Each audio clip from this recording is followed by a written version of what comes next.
you're encountering the Cloud Save Error 2025 while trying to install Roblox, this guide will help you troubleshoot and resolve the issue. Follow these steps to get Roblox up and running smoothly. Step 1. Check internet connection. Ensure that your internet connection is stable and working properly. A weak or intermittent connection can cause issues with cloud saving.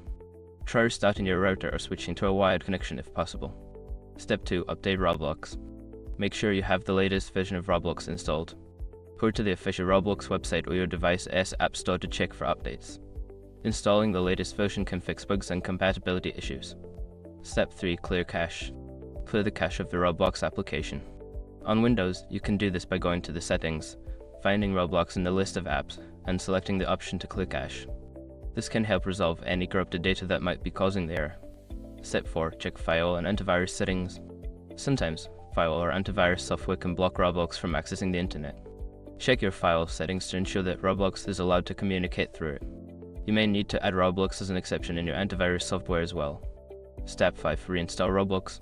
If the error persists, consider uninstalling and then reinstalling Roblox. This can help reset any settings or files that may be causing the cloud save error. After reinstalling, log back into your account and check if the issue is resolved. By following these steps, you should be able to fix the cloud save error and enjoy playing Roblox without interruptions. If problems continue, consider reaching out to Roblox support for further assistance.